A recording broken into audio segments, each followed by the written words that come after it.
You are listening to A Lone Wolf and the Raccoon, written by Deanne Leo, narrated by Jessica Lee. This is a happy hour story made possible by the listeners and members of Happy Novels. Chapter 1. The port smelled like diesel and salt, and yesterday's fish guts baking on concrete. Hazel Crimsonwood? No, Hazel Miller. She was Hazel Miller here. Pressed her pen harder into the cargo manifest and crossed off the last line item on container BRVO 7734. 26 pallets of frozen shrimp accounted for.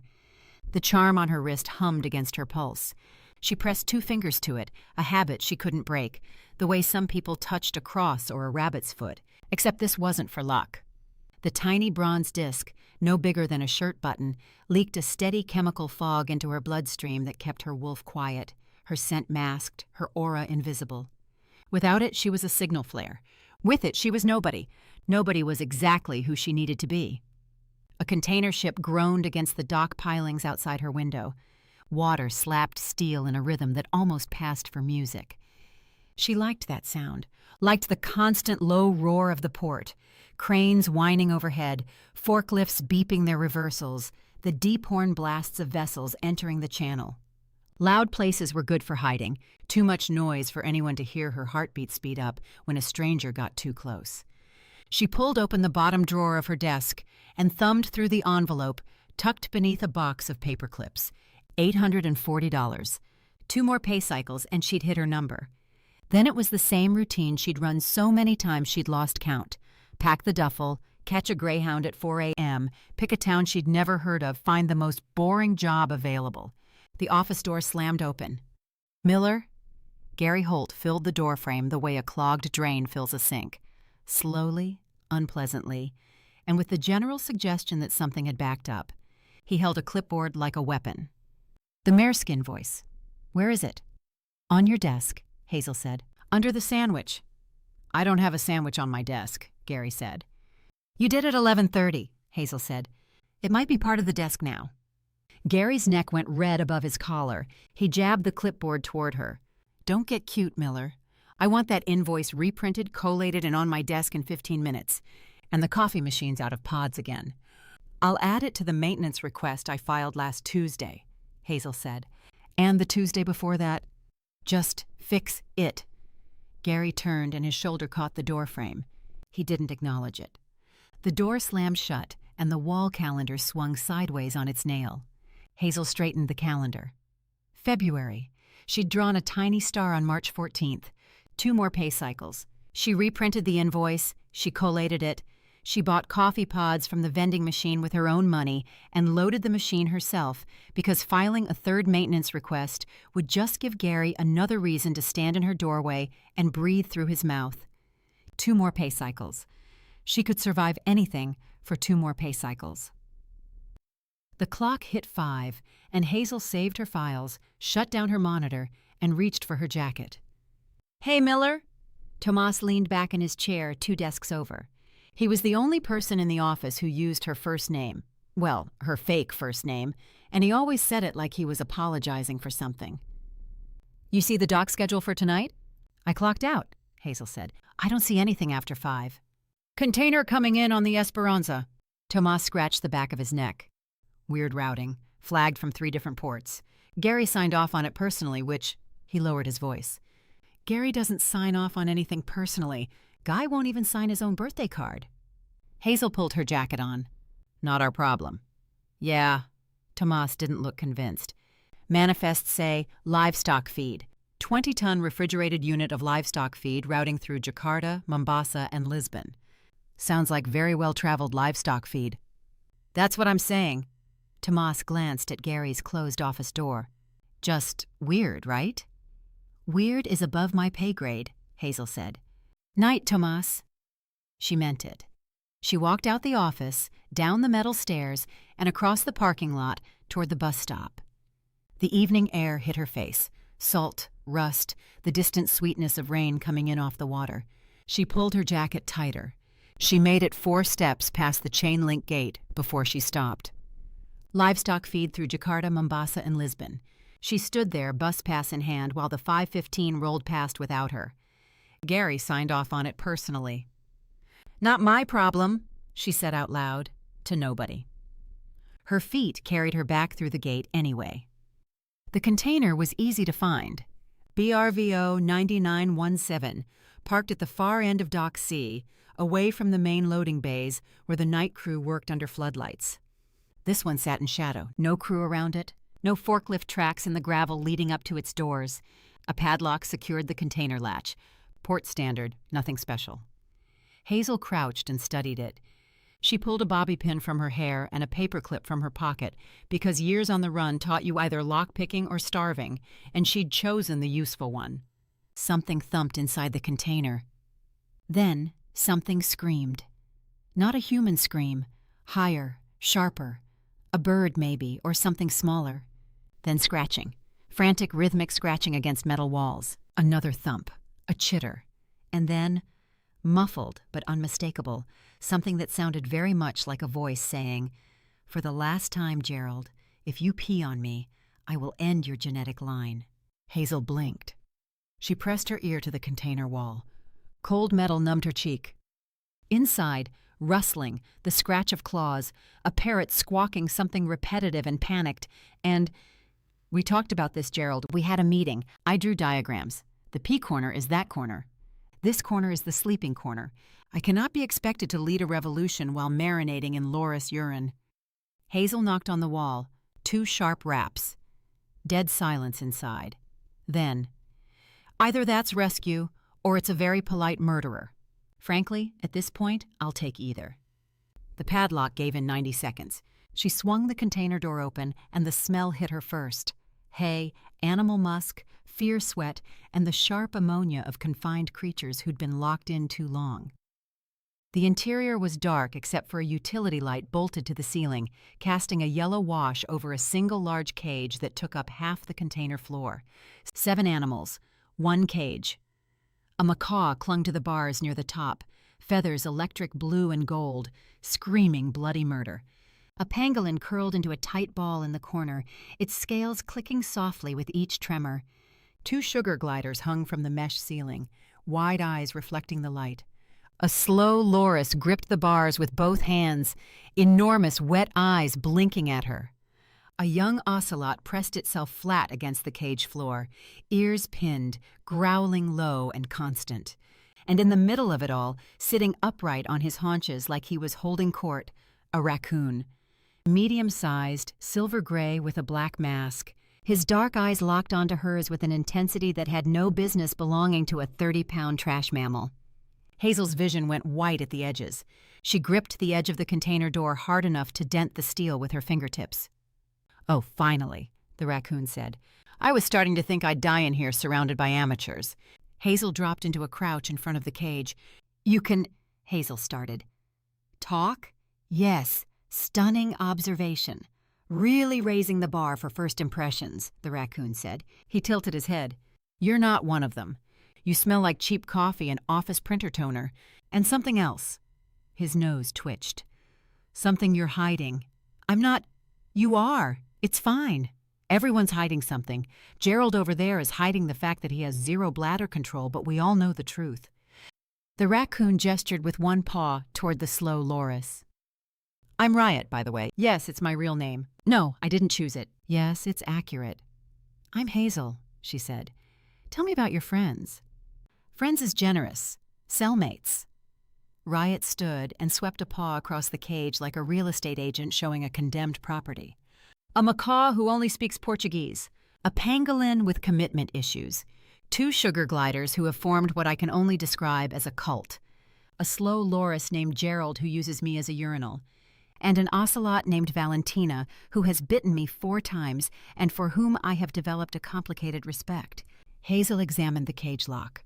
Her stomach sank. This was nothing like the padlock on the container door. Hardened steel shackle, disc-style body with no exposed edges to cut.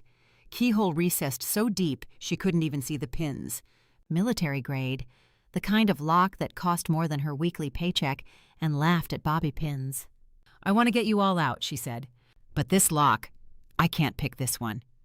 "Military-grade Abloy Protect 2 with a disc detainer mechanism," Riot said. I know. I've been staring at it for 9 days. I've named its components. The shackle is called Frederick. We are not friends. Gary has the key, Hazel said. Riot rolled his eyes. I assume that's the sweaty man, short. Smells like gas station cologne and moral bankruptcy. Comes once a day to throw food pellets at us like we're koi in a hotel fountain. Hazel's jaw tightened. Yes, he's my boss. A beat of silence. Then Riot's voice came back, lower, faster. Your boss is an exotic animal trafficker? My boss is a logistics manager who apparently has a side business, Hazel said. Fascinating, horrifying, but fascinating. Riot paced a tight circle inside the cage, stepping neatly over the pangolin. Listen, I've been working on an escape plan. It's taken days to coordinate, mostly because my colleagues have the collective strategic capacity of a bag of hammers. What's the plan, Riot? Hazel asked. Valentina, the ocelot, pretends to be dying. Really sells it.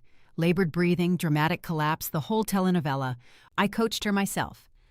Riot cracked his knuckles, which shouldn't have been possible for a raccoon, but somehow was. When your sweaty boss opens the cage to check on his precious cargo, we storm out. 7 animals, 1 door, pure chaos. Freedom. And then what? Hazel asked. Silence. Riot. And then what? Then we are outside, Riot said. Outside, at a shipping port, at night. A bunch of exotic animals who've never seen this continent before, don't know where they are, don't speak the language. I speak the language, Riot said. You speak the language, Riot.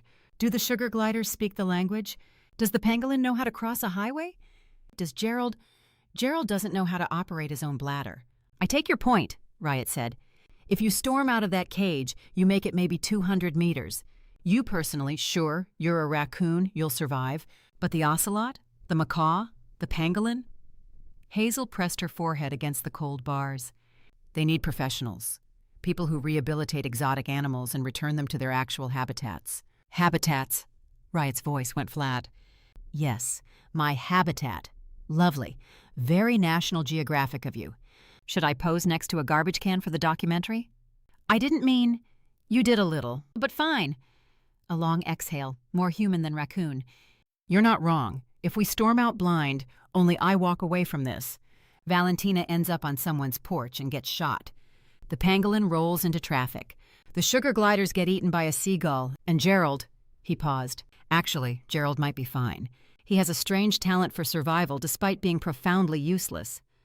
The macaw shrieked something in Portuguese. Riot shrieked something back that was definitely not Portuguese. Okay, Riot said. His voice had shifted. Steadier. New plan. I calm everyone down. I keep morale from total collapse, which honestly is a full-time job when Gerald exists. You, printer toner Hazel. You get the key from your boss, and you call whoever it is that handles this kind of thing, the authorities. Animal rescue. Someone with a badge and a van. I can do that, Hazel said. She smiled. You can also come back and visit wherever it is that the professional people will put us. If you want, no pressure. I'll come visit you, Hazel said. Riot chuckled. Nah, the others. Me? I don't live in cages or any man-made habitat. I'm a free-spirit raccoon. Okay, I'll get them to the right places, and I'll take care of you, Riot. Good enough? Riot's claws clicked against the cage floor. Okay, everyone, change of plans. The revolution is postponed. Gerald, I swear on everything sacred, if you pee right now, I will... Hazel pulled the container door shut and put the padlock back on. She headed back toward the office. The building was dark except for the emergency exit signs. Tomas's desk was cleared, monitor off, chair pushed in. The clock on the wall read 6:52. Hazel dropped into her chair and pulled up the Port Authority number on her phone. She'd make the call anonymously. Report a suspicious container. Let the professionals handle it. Get the key, open the cage, and... The stairwell door banged open. Gary's footsteps were unmistakable. Heavy, flat-footed, the walk of a man who'd never once considered that other people existed. He came through the office door scrolling his phone with one hand, a takeout bag grease-spotting through the paper in the other. Hazel's phone disappeared into her pocket. Miller? Gary stopped. The hell are you still doing here? Overtime on the Maersk reconciliation, Hazel said. You wanted it collated. Gary grunted. He crossed to his office door, punched in the code on the keypad with his thumb, and shouldered it open. Through the gap, Hazel watched him drop the takeout bag on his desk, on top of the invoice she'd reprinted, and crouch in front of the floor safe behind his chair. The safe beeped. Gary pulled the heavy door open and reached inside. When he straightened up, a single key hung from his index finger. Brass, short-shanked, with a round bow stamped with a logo she couldn't read from this distance. He tucked it into his jacket pocket and patted it twice, like he was burping a baby. Big shipment going out ahead of schedule, Gary said. He didn't look at her. He was talking the way people talk when they're thinking out loud and don't care who hears, because the person hearing is beneath consideration. Client wants it expedited. 48 hours, he says. 48 hours, like I can just snap my fingers and reroute a vessel. Hazel kept her eyes on her monitor. Tight timeline. Tight doesn't cover it. Gary locked the safe and spun the dial. This cargo is worth, you know what it's worth? $3.2 million. That's what this particular shipment invoices out at. 3.2. He straightened his tie in the reflection of his darkened monitor. And the client made it very clear, very, very clear, that if anything happens to his merchandise in transit, the consequences would be. Gary smiled. It was the worst smile Hazel had ever seen. Severe, his word. Severe. The kind of severe where people stop showing up to work and nobody asks questions. Hazel's fingers hovered above her keyboard. She didn't type. She didn't breathe. I'm heading down to the dock to do a final inspection, Gary said. He patted the key in his pocket again. Make sure everything's in order. Client's particular about condition. Wants them alive and healthy, or the deal's off and I'm... He caught himself, glanced at her. You didn't hear any of that, Miller. Hear what? Hazel said. Good girl. Gary grabbed a flashlight from his desk drawer and walked out. His footsteps hammered down the metal staircase. The dock-level door screeched open, then clanged shut. Through the window, Hazel watched his silhouette cross the floodlit yard toward Dock C, toward the container, toward Riot. Her hand found the charm on her wrist. The bronze disc pulsed hot against her skin, and behind it, somewhere deep in her chest, her wolf threw itself against a door that was getting harder and harder to hold shut. Gary had the key. Gary was walking straight into a container full of frightened animals and a raccoon who'd spent days plotting escape. And if Riot didn't have enough time to call off the original plan, if Valentina played dead and Gary opened that cage, 7 panicked animals would bolt into a shipping port at night with nowhere to go. The macaw would be spotted in minutes. The ocelot wouldn't last till morning. Gerald would pee on something expensive and get himself killed. Hazel grabbed her jacket. She was out of the chair and halfway to the door before she realized she had absolutely no plan. Chapter 2. Hazel's boots hit the dock gravel at a dead sprint. The floodlights carved the yard into strips of white glare and black shadow. She kept to the shadows, ducking behind a forklift, then a stack of shipping pallets, then a rusted fuel drum that smelled like it had been leaking since the Clinton administration. Ahead, Gary's silhouette moved across the open ground toward Dock C with the leisurely waddle of a man who'd never been chased by anything in his life. She was faster. She had to be faster. The container came into view, dark, silent, exactly as she'd left it. The padlock hung on the latch where she'd clicked it back. Gary was still 40 meters out, flashlight swinging in lazy arcs. Hazel pressed herself against the container wall and knocked. 3 sharp raps. Nothing. She knocked harder. Riot, she hissed. Oh, you're back, Riot said from inside. That was quick. Gerald missed you. And by missed you, I mean he peed in the exact spot where you were standing, which I choose to interpret as affection. Shut up and listen, Hazel said. Gary's coming right now. He's got the key and he's doing an inspection. Silence. Then, how far out? Hazel peered around the container's edge. Gary had stopped to answer his phone, one hand gesturing while the other aimed the flashlight at his own shoes. 30 meters? Maybe 90 seconds. Close, Hazel said. Whatever you do, don't trigger the escape plan. Don't let Valentina do the death scene. Keep everyone quiet. Keep everyone quiet, Riot repeated. You want me to keep quiet a macaw who screams in Portuguese every 45 seconds, 2 sugar gliders in a doomsday cult, Gerald, who, I remind you, communicates exclusively through bodily fluids, and an ocelot with anger management issues? Yes. Oh, wonderful. I'll just add miracle worker to my resume. Right under involuntary cargo.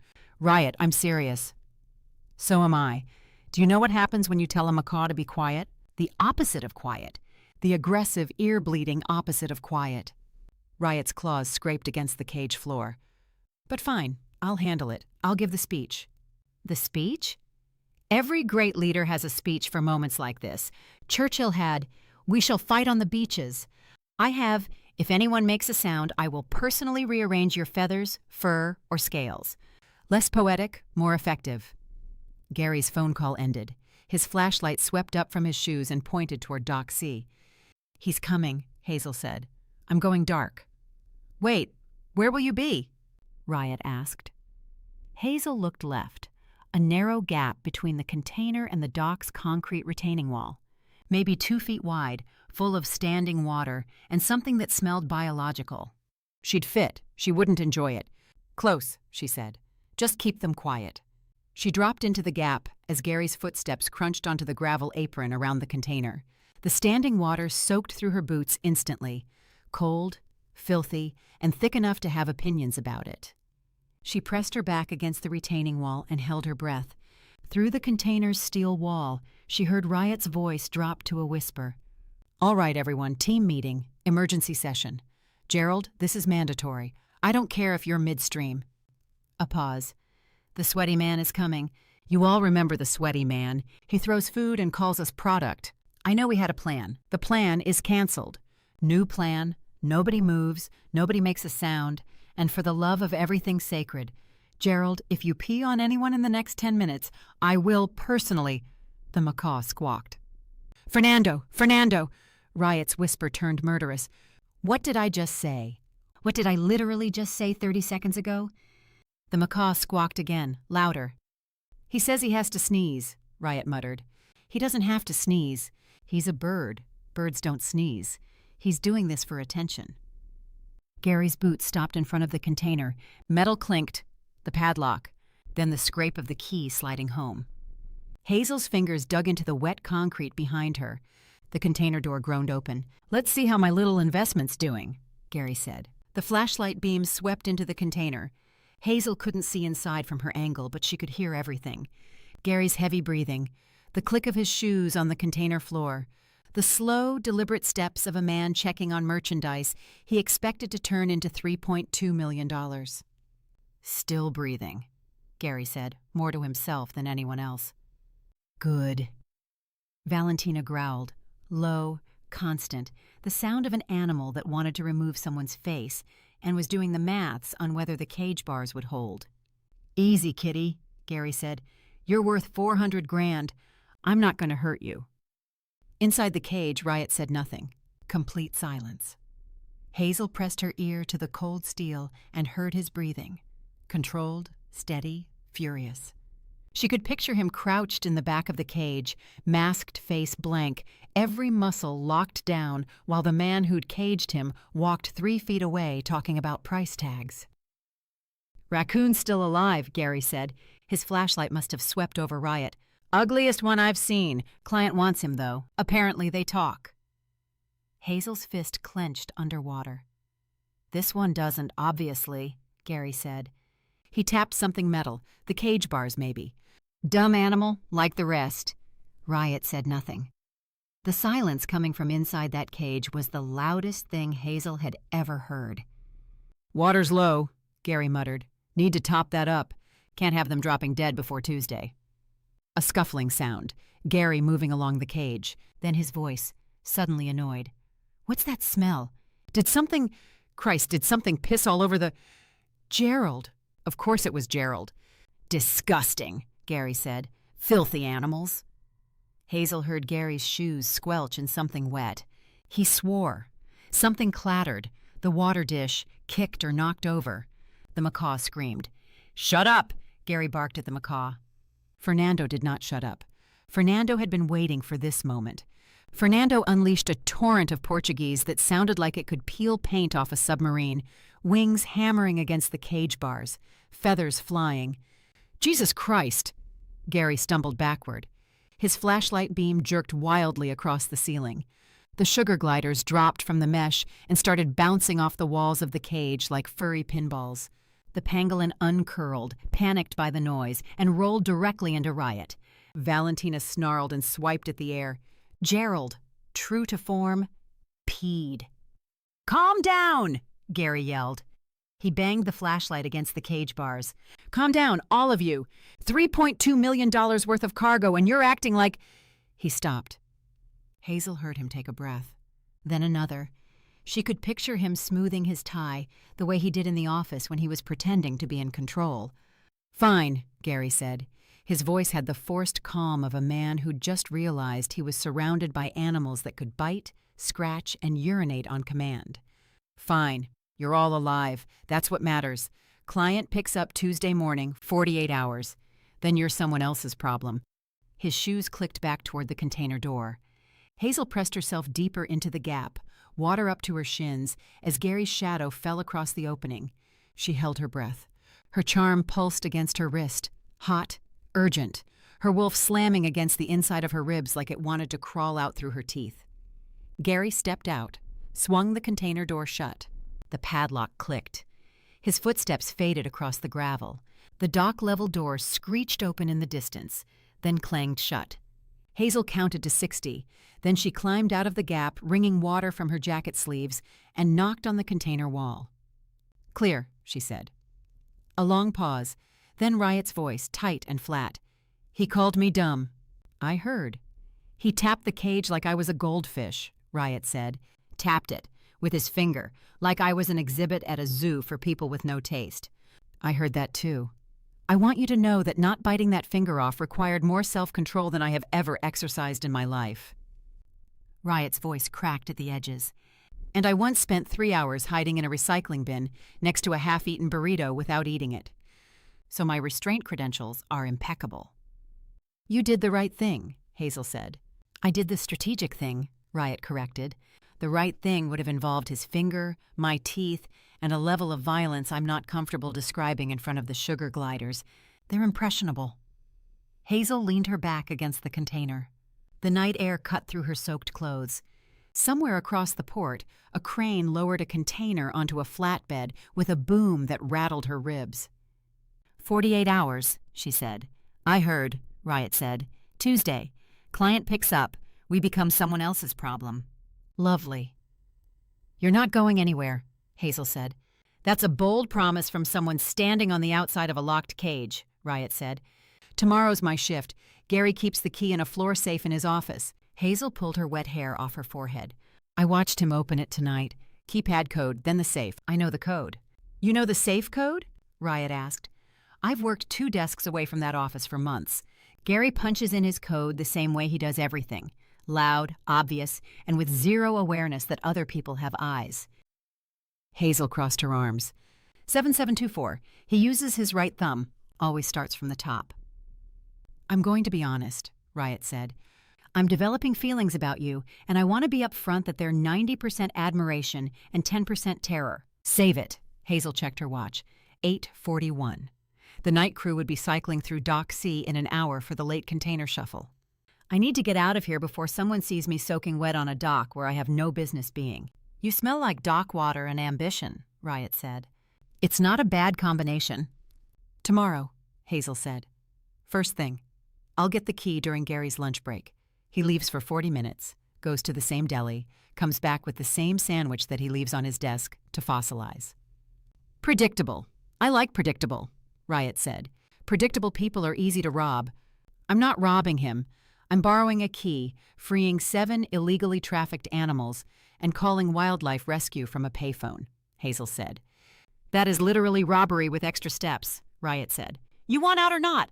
"I want out. I want out desperately. But I also want you to acknowledge that you, Hazel Miller, or whatever your real name is—" Her blood went cold. "What?" "Please," Riot said. You smell like suppressant, you flinch at loud noises, you keep money in an envelope instead of a bank, and you pick that container lock like you'd done it 100 times before. You're hiding from something bigger than a bad boss. His voice softened. I'm a raccoon, not an idiot. The crane across the port lowered another container. The boom shuddered through the dock. Does it matter? Hazel asked. Not even a little, Riot said. I'm in a cage. You're getting me out. Your backstory is your business. A pause. Although for the record, my backstory is excellent. Award-winning, really. I'll tell you sometime when we're not planning a heist through a steel wall. Hazel pushed off the container. Tomorrow, Gary's lunch break. I'll have the key by 12:30. And the wildlife rescue call? Riot asked. Anonymous tip. Payphone on Harbor Street. I'll call as soon as the animals are out and somewhere safe. She started walking, then stopped.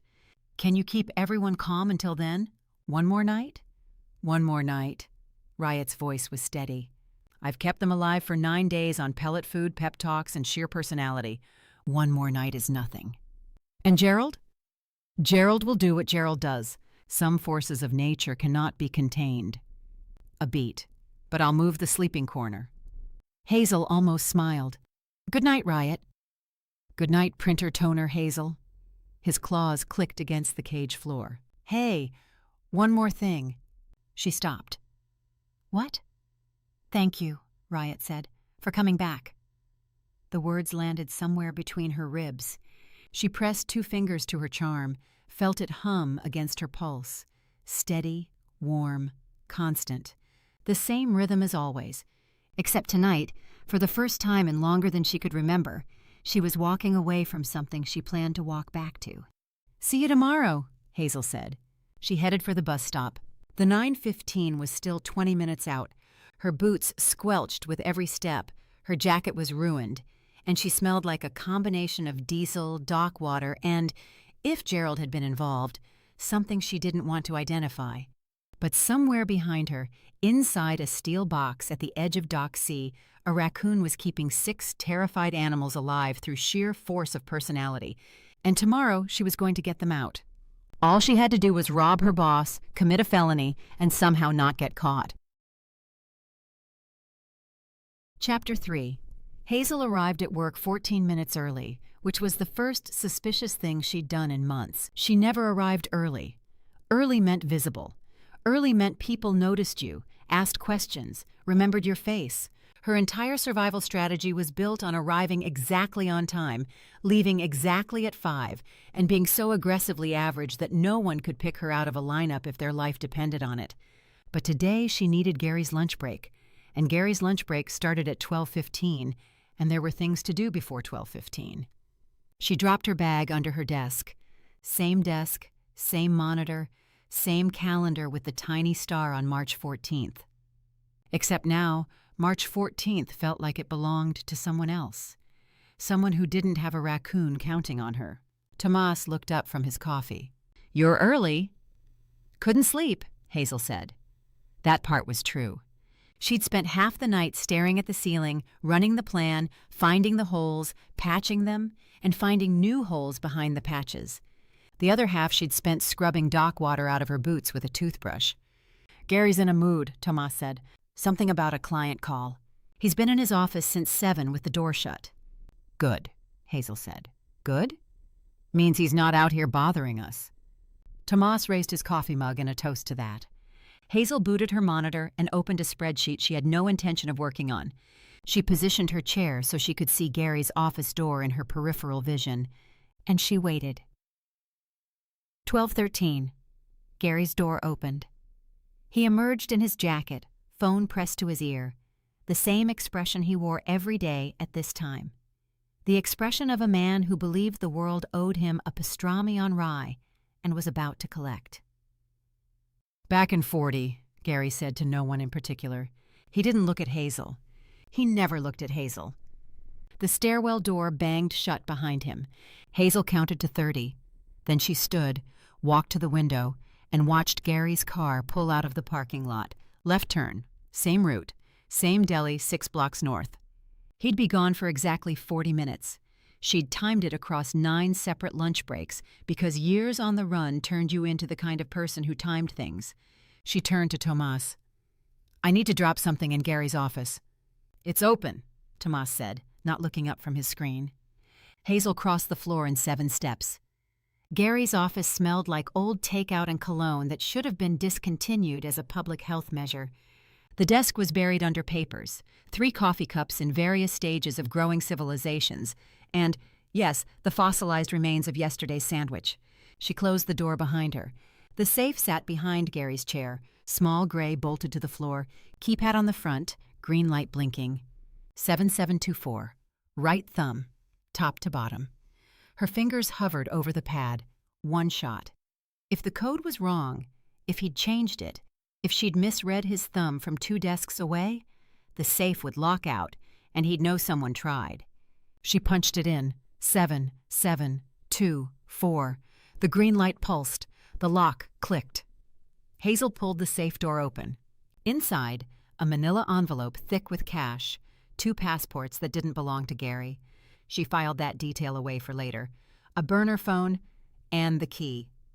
Brass, short-shanked, round bow with the logo she'd seen from across the room. She took the key, closed the safe, spun the dial, stood up. 37 minutes. She tucked the key into her bra, the one pocket no one searched and nothing fell out of, and walked back to her desk. "All good?" Tomas asked. "Dropped off the Maersk addendum," Hazel said. "You're a saint for dealing with his filing system," Tomas said. Hazel sat down and opened a shipping manifest on her screen. Her hands were steady, her pulse was not. 12:31. Hazel stood, grabbed her jacket, and headed for the stairs. "Early lunch?" Tomas called. "Errands," Hazel said. She took the stairs 2 at a time, hit the dock level, and turned left toward the maintenance corridor that ran behind the loading bays. It was the long way to Dock C, but it kept her off the main yard where the cameras were. She'd mapped the camera angles her first week on the job, another habit that came with the territory. The February air stung her face as she crossed the gap between buildings. Overhead, a gull screamed at another gull about something only gulls cared about. The port hummed with its usual midday rhythm. Trucks backing up to loading bays, forklifts shuttling pallets, the radio in the crane operator's booth playing something with too much bass. Container BRVO 9917 sat exactly where it had been. Quiet. Still. Hazel picked the container padlock in 60 seconds. Faster than last night, because fear was a hell of a motivator. She swung the door open. The smell was worse today. Hotter. The utility light buzzed overhead, and the cage sat in its pool of yellow light like a sad exhibit in the world's worst zoo. 7 pairs of eyes turned toward her. "Ladies and gentlemen," Riot announced from the center of the cage, standing on his hind legs with his paws clasped behind his back, "our liberation has arrived. Please remain calm and orderly. That means you, Gerald." Gerald blinked his enormous wet eyes. Gerald did not look calm or orderly. Gerald looked like he was about to pee. "Don't you dare!" Riot said. Hazel crouched in front of the cage lock and pulled the brass key from inside her jacket. Her fingers found the keyhole. The key slid in, turned. The lock popped open with a click that echoed through the container like a gunshot. Nobody moved. "That's it?" Riot asked. "No alarm? No booby trap? No sweaty man bursting through the door?" "That's it," Hazel said. She swung the cage door wide. Riot stepped out first. He placed one paw on the container floor, then the other, then stood fully upright and stretched his arms over his head like a man leaving a spa. "Freedom," he said. "Smells like fish guts and diesel. I love it." Valentina was next.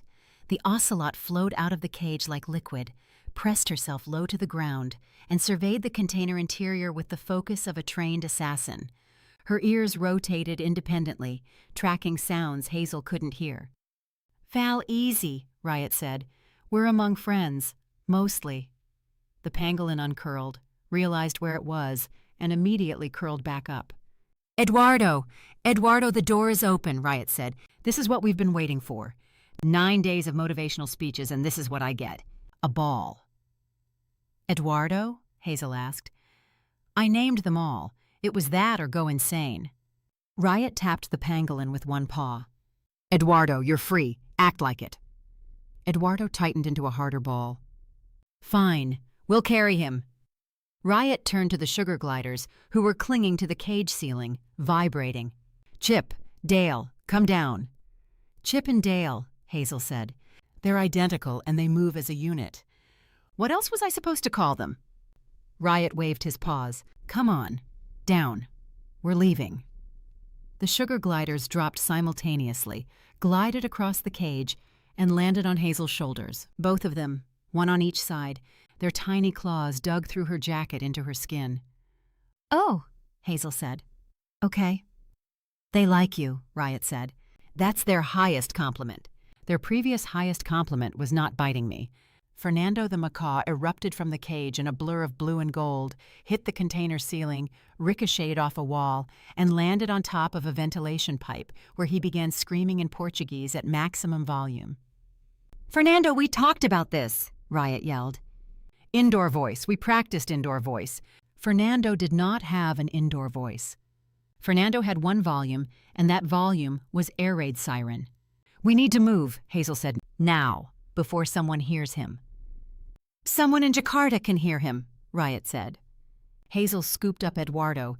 The pangolin was heavier than he looked, and his scales pressed into her forearms like cool ceramic tiles, and tucked him against her chest. The sugar gliders adjusted on her shoulders.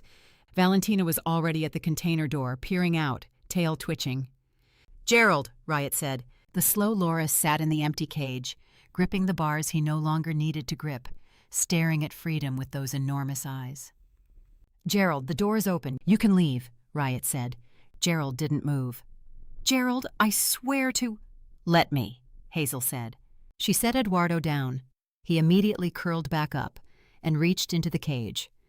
Gerald's tiny hands wrapped around her fingers. His grip was warm and surprisingly strong.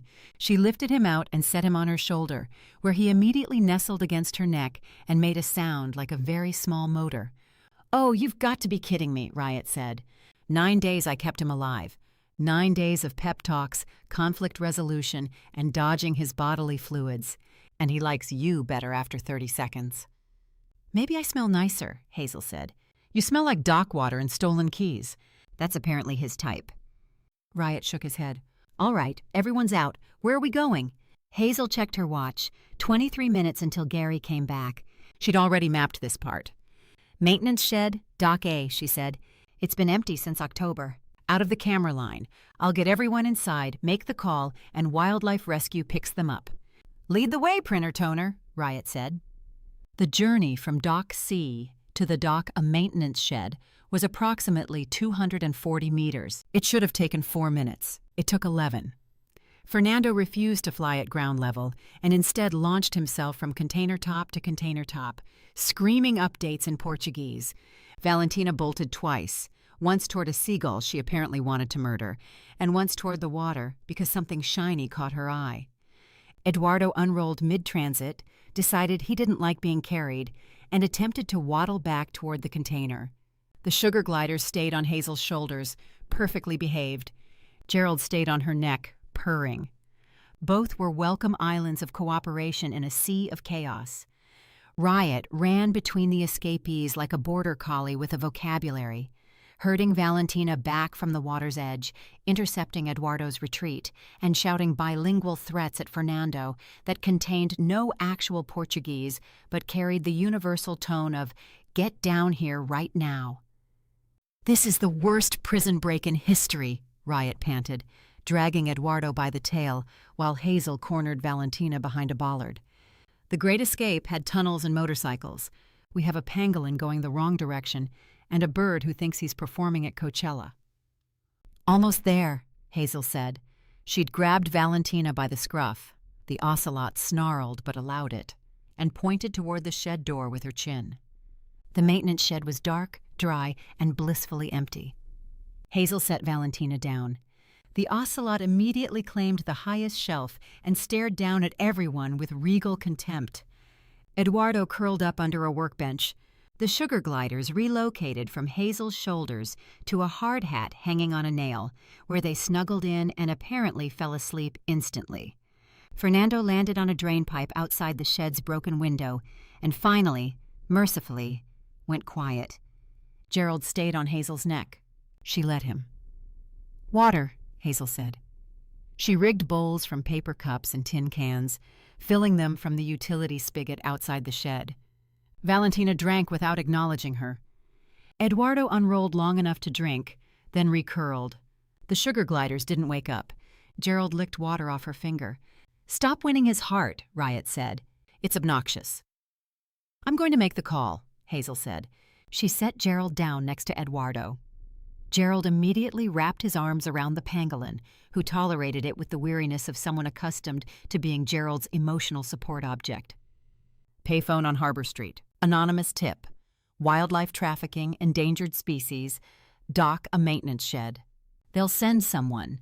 "And then what happens to them?" Riot asked. Hazel looked at the animals, the macaw muttering softly on his perch, the ocelot watching from her shelf, the pangolin and the loris curled together, the sugar gliders sleeping in a hard hat, all of them alive because a raccoon with a big mouth had kept them breathing for 9 days in a cage. "Rescue center first," Hazel said. "Assessment, rehabilitation, then they go home. Fernando back to wherever he came from. Brazil, probably, based on the Portuguese. Valentina to Central or South America. Eduardo to Africa or Asia, depending on his species. Chip and Dale to Australia. Gerald to Southeast Asia," Riot said quietly. "He's a Sunda slow loris. Borneo, probably." Hazel glanced at him.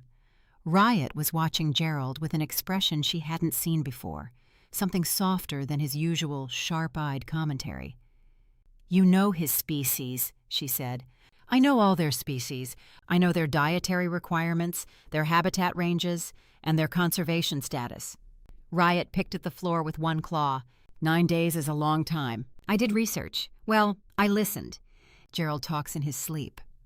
Valentina makes sounds that map to specific jungle environments.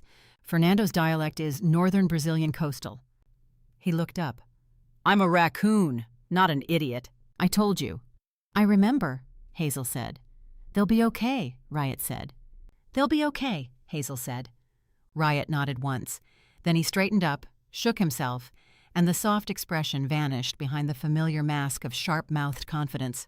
"Well," he said, "clock's ticking, printer toner. Go make your phone call before Gary finishes his sandwich and discovers his safe has been compromised." Hazel ran. The payphone on Harbor Street smelled like rust and old gum. Hazel dropped coins in, dialed the wildlife rescue hotline, and delivered the tip in under 90 seconds. Endangered animals. Dock a maintenance shed. Port Authority, illegal trafficking, container BRVO 9917 on Dock C. The woman on the other end asked her name. Hazel hung up. She sprinted back to the port. 14 minutes left on Gary's lunch break. She took the maintenance corridor, ducked through the loading bay, climbed the stairs, and walked into the office at a normal pace because the last 100 meters always had to look casual. Tomas was eating a sandwich at his desk. He didn't look up. Hazel crossed to Gary's office. Door still closed. She punched in the code, opened the safe, placed the key exactly where she'd found it, to the left of the manila envelope, brass face up, closed the safe, spun the dial, and walked out. She sat down at her desk, opened a spreadsheet, typed a number into a cell. Gary walked through the stairwell door at 12:53, carrying a deli bag and a large soda, and went straight into his office without a word. The key was in the safe. The animals were in the shed. The call was made. Hazel typed another number into the spreadsheet. Her hands were shaking, but only if you looked closely, and nobody ever looked closely at Hazel Miller. The wildlife rescue van arrived 47 minutes later. Hazel watched from the office window as 2 uniformed officers and a woman in a vest marked Wildlife Services crossed the yard toward Dock A. 20 minutes after that, they came back with carriers. Through the window she counted. 1 large carrier, Valentina, 1 medium, Eduardo in his ball, 1 small with a cloth cover, Gerald, 1 birdcage, Fernando, protesting in Portuguese, and 1 tiny carrier with mesh sides, Chip and Dale, probably still asleep. 5 carriers, 6 animals. Her phone buzzed. A text from an unknown number. except she didn't give out her number, and the phone was a burner she'd bought with cash. She looked at the screen. They tried to put me in a carrier. I declined. I'm under your bus stop bench. Bring snacks. Hazel stared at the message. She didn't have this number saved. She hadn't given it to anyone. She looked out the window at the dockyard, then back at the screen. Another text. Also, I may have borrowed a dock worker's phone. He'll want it back. It's under the bench, too. And then Gerald cried when they took him. I want you to know that. He reached for me through the carrier mesh. His little hands, Hazel. His little hands. And I'm fine, though. Totally fine. Not emotional. Raccoons don't cry. Our tear ducts are purely functional. And bring good snacks, not pellets. I've had enough pellets to last 17 lifetimes. Hazel put the phone down. She picked it up again. She typed, I'll be at the bus stop at 5. The reply came in 4 seconds. I'll be the raccoon. Under the bench, you'll know me by my devastating wit and lingering trauma. Then, also I should mention the wildlife people found the container. There were some sirens. Your sweaty boss may be having a bad afternoon. Hazel looked out the window. 2 police cruisers had pulled into the portyard, lights flashing. An officer was walking toward the office building. Gary's office door flew open. His face was the color of old milk. Miller! She turned around. Yes, Gary. He looked at her. For the first time, he really looked at her. Not through her, not past her, not at the space she occupied like it was empty air.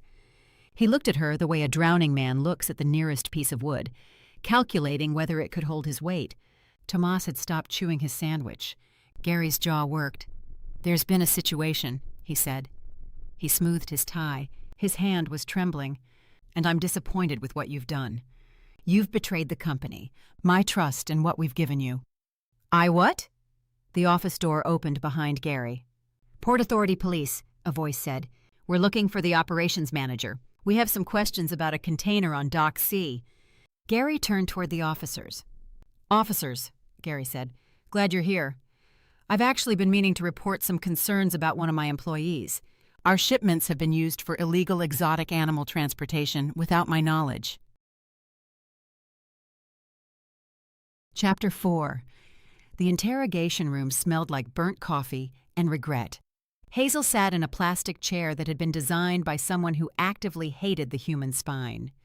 The table in front of her was bolted to the floor, scarred with cigarette burns from a decade when people still smoked indoors, and featured a ring stain that looked like it had been there since the station was built. 2 officers sat across from her. The older one, Detective Marsh, according to his badge, had the face of a man who'd seen everything and was tired of all of it. The younger one hadn't introduced herself and was taking notes with a pen that clicked every 3 seconds. Click, click, click. So let me get this straight, Detective Marsh said. He flipped open a folder. Your supervisor, Mr. Holt, says you had after-hours access to the office, that you were present in the building last night after your shift, and that you were observed near Dock C on at least 1 occasion. He asked me to work overtime, Hazel said. On the Maersk reconciliation, I was at my desk. At your desk, Detective Marsh repeated. He didn't believe her. She could tell by the way he said it. Flat, patient, the way you'd repeat something a child said before explaining why it was wrong. We pulled prints from the container, from the padlock, from the cage inside. Hazel's stomach dropped. Mr. Holt's prints are on the container as well, the younger officer said. Click went her pen. But he's the operations manager. He has documented reason to inspect shipments. You, on the other hand, Detective Marsh said, are an office administrator. No operational reason to be anywhere near Dock C. No documented reason to touch a shipping container. And certainly no reason to have your fingerprints on the inside of an animal cage. The charm on Hazel's wrist pulsed. Hot. Insistent.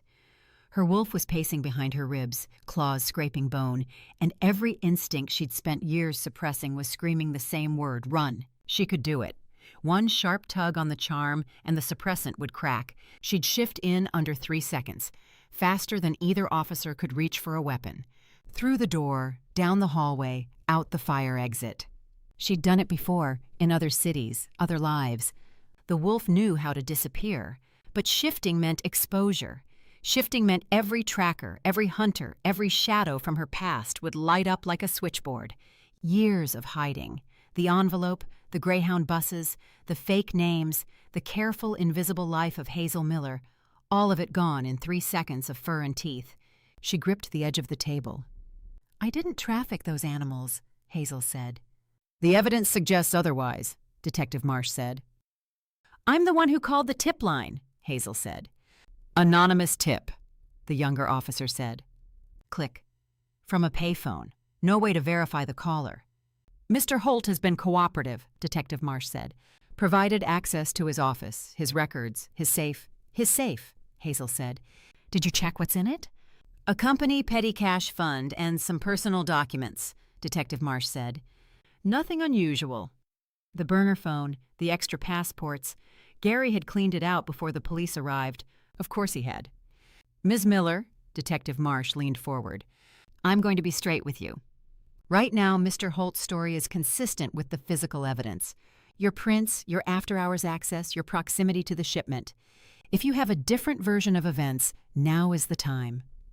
Hazel's fingers found the charm. The bronze was almost too hot to touch. One tug, one crack, 3 seconds, and she'd be gone. She was reaching for it when something crashed in the hallway. Not a small crash, a crash with commitment. The sound of something heavy hitting a door, followed by a yelp, followed by rapid skittering across linoleum, followed by a voice, clear, outraged, and unmistakably non-human, shouting, "Unhand me! I am a witness. I have testimony. I have rights." I looked it up. The Sixth Amendment applies to... Okay, I don't actually know if it applies to raccoons, but the spirit of the law is inclusive. Detective Marsh's hand went to his hip. The interrogation room door burst open. A uniformed officer stumbled through, arms windmilling, with a raccoon attached to the front of his vest. "I tried to stop him," the officer said. "He came through the lobby. He was on the front desk. He knocked over he bit Sergeant Torres." "Sergeant Torres grabbed my tail," Riot said from the officer's chest. "I responded with proportional force. That's self-defense. Look it up." Riot released the vest, dropped to the floor, and straightened himself up. He brushed off his front paws, smoothed the fur on his head, and looked around the interrogation room with the critical eye of someone who'd expected better decor. "Detective," Riot said, turning to Marsh. "My name is Riot. No last name. I'm a raccoon. Yes, I can talk. Yes, I know that's unusual. Let's skip the part where everyone stares at me for 45 seconds and move directly to the part where I save this woman's life. Because frankly, I've had a very long week and I'd like to wrap this up before dinner." Detective Marsh stared at Riot for 45 seconds. "Right on schedule," Riot said. The younger officer's pen had stopped clicking. Her mouth was open. Her notepad was on the floor. "That," Detective Marsh pointed at Riot, "that raccoon just talked. Yes, still happening. Will continue to happen." Riot hopped onto the table and sat down directly on top of the case folder. "I am one of the 7 exotic animals recovered from container BRVO 9917 on Dock C. I was imprisoned in that cage for 9 days. I can provide detailed testimony about who put me there, who fed me, who checked on the shipment, and who," Riot locked eyes with Detective Marsh, "is currently sitting somewhere in this building pretending to be a victim." "You can't be serious," the younger officer said. "I'm a talking raccoon sitting on a police evidence folder," Riot said. "Nothing about this situation is unserious. Now, you want to know who locked 7 endangered animals in a cage and shipped them across 3 continents?" He pointed at Hazel. "She's the one who opened the container. She's the one who found us. She's the one who got us out and called your wildlife people." "And the fingerprints," Detective Marsh started. "Are on the cage because she was rescuing us," Riot said. "She touched the cage because she was trying to open it, to free us. Because we were imprisoned. In a cage. By the sweaty man who smells like gas station cologne and moral bankruptcy." Riot jumped to his feet on the table. "Where is he, by the way? I have things to say to his face, specifically about the food pellets." 9 days of gas station pet food. Do you know what that does to a raccoon's digestive system? I'll tell you what it does. It creates resentment. Deep, lasting gastrointestinal resentment. Detective Marsh picked up his radio. "Torres, bring Mr. Holt down from the East Wing. Interview room 2. "Oh, good," Riot said. "He's here. Wonderful. Let me prepare my opening statement." "Actually, no," I don't need preparation. 9 days in a cage is my preparation." They waited. Riot paced the table. The younger officer picked up her notepad and stared at it like it had betrayed her. Detective Marsh rubbed his temples. Riot stopped pacing. His ears rotated toward the hallway. Then he tilted his head back and unleashed a sound that made every person in the room flinch. It started as a screech, high, raw, piercing, but it wasn't a raccoon sound. It was the macaw. Fernando's exact pitch, Fernando's exact cadence, a perfect imitation of a traumatized blue and gold macaw screaming Portuguese profanity at the man who'd caged him. Then it shifted, lower, guttural, into Valentina's snarl, the ocelot's hunting growl that vibrated in the bones. Then higher again, into the chittering panic of sugar gliders bouncing off mesh walls. 9 days of caged animal terror, compressed into 6 seconds of sound, aimed down the hallway like a weapon. Somewhere in the east wing, a door slammed open. Heavy footsteps, fast, getting closer. Gary Holt burst into the interrogation room, red-faced, sweating, pointing at Riot with a finger that shook like a tree branch in a storm. "That," Gary said. "That's the one. That's the raccoon. I told you it could talk." "I told you it was dangerous." "Oh, now I can talk," Riot said. "Funny. When you were throwing pellets at me through the bars, I was a dumb animal." Direct quote, "dumb animal." You tapped the cage with your finger and said, "And I'm going to do the voice, because I practiced—" Riot dropped to a gravelly imitation of Gary's nasal tone. "This one doesn't talk, obviously. Dumb animal, like the rest." Gary's face went from red to purple. "That is, you can't possibly—" "I can," Riot said. "I did. I was there for 9 days." Riot advanced across the table toward Gary. 9 days, Gary. You know what I did for 9 days? I kept 6 animals alive. I rationed your terrible food. I mediated disputes between a pangolin and a slow loris with bladder dysfunction. I learned Portuguese from a macaw, and every night, I listened to you waddle in, check your phone, throw pellets, and waddle out like we were inventory in a warehouse. "This is insane," Gary said. He turned to Detective Marsh. "You can't listen to a raccoon. There are no legal provisions for animals can't testify." "Can't testify?" Riot whipped around. "I'm testifying right now. What do you think this is? I'm providing sworn testimony." "Unsworn, technically, because no one offered me a Bible and I'm not sure what religion I'd pick, but the intent is there." "Detective, this woman—" Gary jabbed a finger at Hazel. Hazel stood up. The chair scraped the floor. "Don't," she said. The word came out quieter than she'd intended. But the room heard it. Gary heard it. His finger wavered. "You've been pointing that finger at people all day, Gary," Hazel said. "At me, at the officers, at a raccoon. Maybe stop pointing and start explaining why a 20-ton container registered as livestock feed was full of endangered animals on your dock." "I didn't—" "You signed off on it personally," Hazel said. "Tomas told me. You never sign off on anything. You won't even sign your own birthday card." Gary's mouth opened, closed, opened again. Riot hopped onto Hazel's shoulder. "She makes an excellent point," he said. "Also, I'd like to add, on the topic of your personal habits—" "Enough." Gary straightened his tie. The muscle in his jaw was jumping. "Detective, I've given my statement. This woman had access. This woman had opportunity. And whatever, that thing," he flicked a hand at Riot, "it's clearly been trained to perform. A carnival trick, a circus act." "A circus act," Riot whispered. His claws tightened on Hazel's shoulder. "I'm a victim here," Gary said. "My shipments were compromised by an employee with a history of—" "A history of what?" Riot exploded. "Working overtime because you made her? Buying your coffee pods with her own money? Reprinting invoices you buried under sandwiches? This woman is the only reason 6 animals are alive right now, instead of being shipped to some collector's private zoo, and you're standing there in your gas station cologne calling her the criminal?" "I don't wear gas station.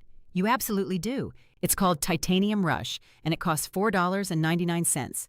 I can see the price tag from here, because you left the sticker on the bottle, in your desk drawer, which I have also been inside." Riot paused. That part isn't relevant to the case, but I felt it should be public knowledge. Detective Marsh held up both hands. All right, everyone, enough. The room went quiet. Gary was breathing hard. Riot was vibrating on Hazel's shoulder. The younger officer had filled her notepad and was writing on the back of a parking citation. Here's where we are, Detective Marsh said. He looked tired. Not angry. Tired. The kind of tired that came from sitting between a sweating logistics manager and a talking raccoon at 4 p.m. Mr. Holt's fingerprints on the container are consistent with his role as operations manager. Ms. Miller's fingerprints are harder to explain. The raccoon's testimony is, he searched for a word, unprecedented and inadmissible. Inadmissible? Riot said. There's no legal framework for animal testimony, the younger officer said. She sounded genuinely sorry about it.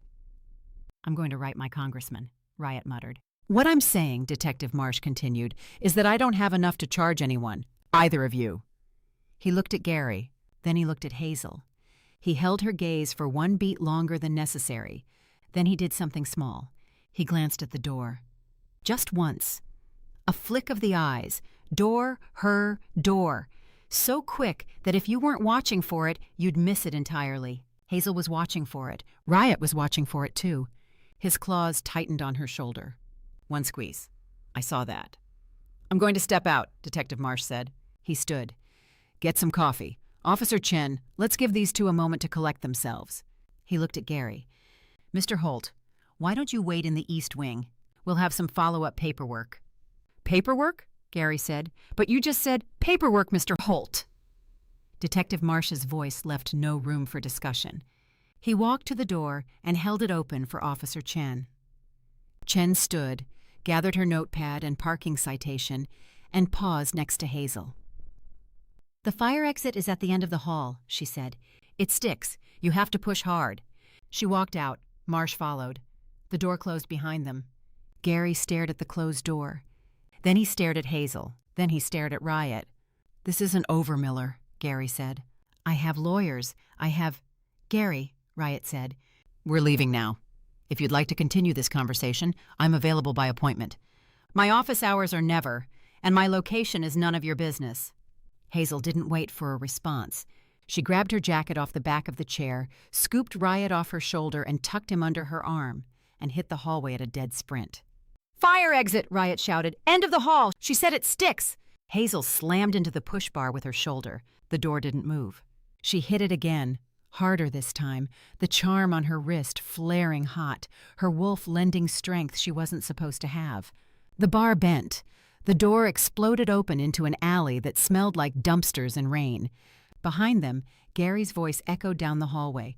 Miller, you can't just— Faster, Riot said from under her arm. He's not chasing us. His cardio won't allow it, but I'd rather not test the theory.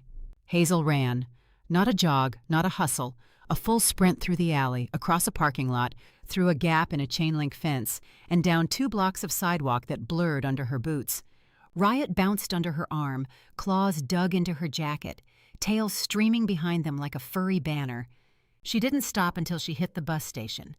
The bench was cold. The fluorescent light overhead buzzed like a dying insect. Hazel dropped onto the seat and set Riot down beside her. Her lungs burned. Her boots were scuffed from the fence. Her jacket had 4 new holes from raccoon claws. Riot sat up, smoothed his fur, and straightened his invisible tie. So, he said, we're fugitives now. Hazel leaned forward, elbows on her knees, and caught her breath. Not exactly.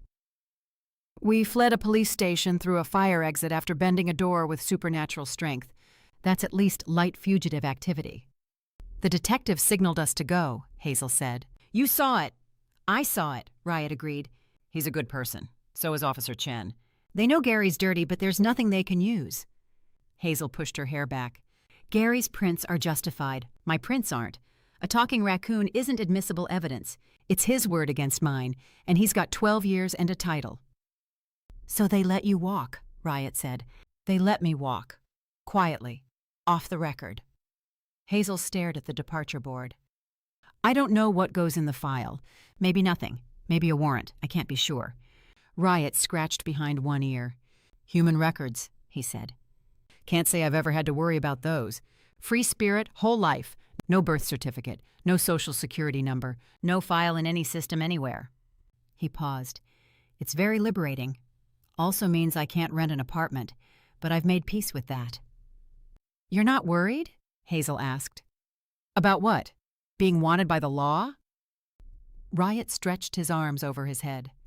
Hazel, I've been kidnapped in Mombasa, shipped through 3 continents, and urinated on by a slow loris for 9 consecutive days. A misdemeanor bench warrant is not going to ruin my week. Hazel almost smiled.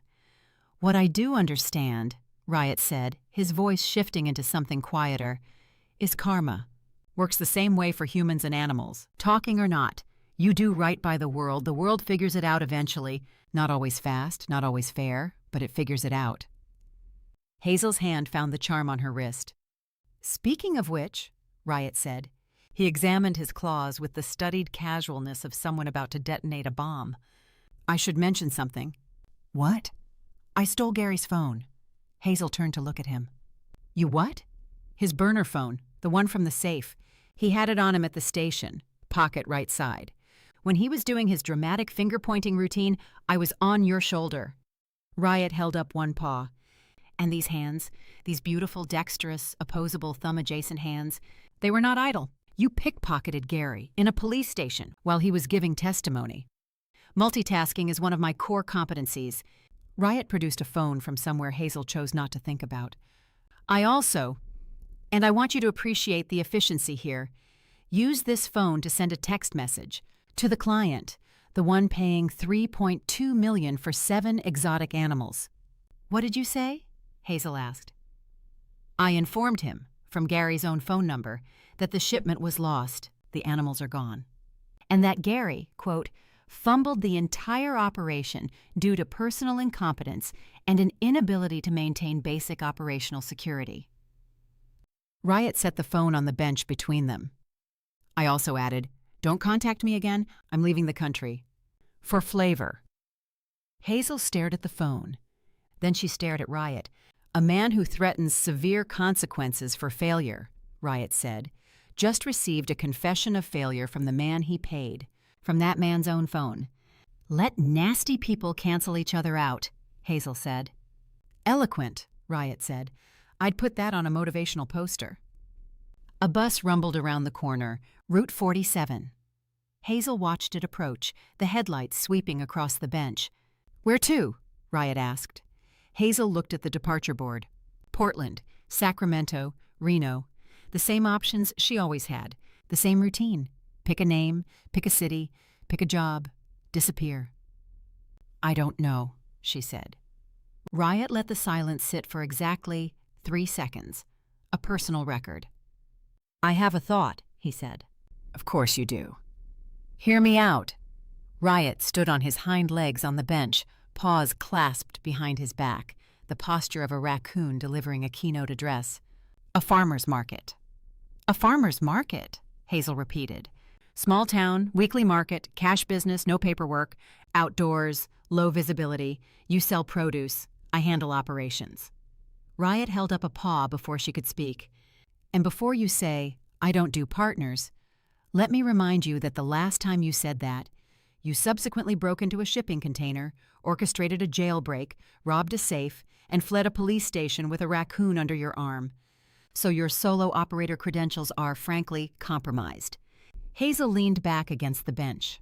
The bus was idling at the light, 50 meters out. Produce, she said. All kinds, Riot said. Whatever grows, strawberries, tomatoes, herbs, squash, I don't care. I've seen what you can do with a windowsill and some dirt. Those basil plants in your apartment smell like they were grown by someone who could make things bloom in a concrete parking lot. You smelled my basil? I smell everything. It's a gift and a curse. Mostly a gift. Riot tapped his snout. The point is you're good at this, growing things, making things alive, and you've been wasting that talent in an office, printing invoices for a man who can't find his own sandwich. Hazel looked at her hands, the same hands that had picked a lock, opened a cage, carried a pangolin across a shipping yard, the same hands that made things grow even when the rest of her was trying to disappear. It's not a terrible plan, she said. It's an excellent plan, Riot said. And I'm not just saying that because the alternative is you riding a Greyhound to Reno while I forage in gas station dumpsters. Although that's a factor. The bus pulled up to the stop. The doors hissed open. The driver looked out at them. A woman in a jacket and a raccoon having a board meeting on a bench. Also, Riot said, I should mention, I have other talents, beyond operations management and crisis intervention. Like what? Hazel asked. Riot drew himself up to his full height, which was not considerable, but he committed to it. I can see the future, he said. Hazel looked at him. Visions, glimpses, flashes of things to come. Riot waved one paw through the air like he was parting a silk curtain. It runs in the family. My grandmother could read weather patterns from acorn placement. My aunt predicted 3 earthquakes and a stock market crash, and He paused for dramatic effect. Can read tarot.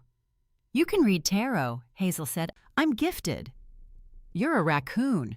A gifted raccoon. There's a difference. Hazel laughed. It came out before she could stop it. Not the careful, controlled half-smile she'd trained herself into, but a real laugh, the kind that crinkled her eyes and shook her shoulders and made the bus driver look over with raised eyebrows. Riot watched her laugh with an expression of deep satisfaction. Okay, he said. Fine. The tarot part is a lie. I don't actually read tarot. I don't have the thumbs for shuffling. You just said, I lied. It was aspirational. Riot waved a paw. But the visions part? That's real. I do see things. Not full-color cinema, more like impressions, feelings, and I can communicate with certain creatures in the community. The magical community. Word travels. Hazel stopped laughing. The magical community? Oh, don't look at me like that. You're a wolf shifter wearing a suppressant charm, and you're surprised that magical creatures gossip? Riot hopped off the bench and landed on the pavement. There are networks, Hazel. Whisper chains. Animals who talk. Animals who listen. Animals who know things. And the word going around. The rumor, the whisper, the thing that kept coming back to me even inside that cage. What? Hazel asked. Riot looked up at her. His dark eyes had gone serious. The comedy peeled back for just a moment, showing something underneath that was older and quieter and knew more than a raccoon had any right to know. Your mate is out there, Riot said. Hazel's chest tightened. I don't have a... Wolf. Faded. The real thing. Riot held up a paw. I don't know the details. I don't have a name. But the word is he's... Riot tilted his head, like he was listening to something only he could hear. Brutally handsome. The kind of handsome that makes you angry because it's unnecessary. Tall, dark. The jawline situation is apparently very serious. Heat crept up Hazel's neck and into her cheeks. Oh, she's blushing, Riot said. Noted. Filed. Will be referenced at every future opportunity. I'm not blushing. Your face is the color of a strawberry, which is actually on brand for our future business venture, so I support it. The bus driver honked. You getting on? She called. Hazel looked at the bus. She looked at Riot, a raccoon standing on a sidewalk in the late afternoon light, fur slightly matted, eyes too sharp, mouth permanently set to commentary. Produce, Hazel said. Produce, Riot agreed. Not tarot. Produce first.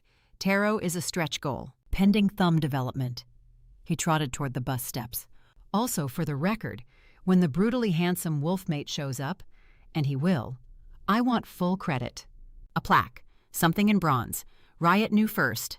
Tasteful font. Get on the bus, Riot. I'm just saying, when it happens, bus, now. Fine. He hopped up the steps. But I'm keeping a list of predictions. When they all come true, you owe me a sandwich. The good kind, not gas station pellets. Hazel picked up her duffel bag and climbed the steps after him.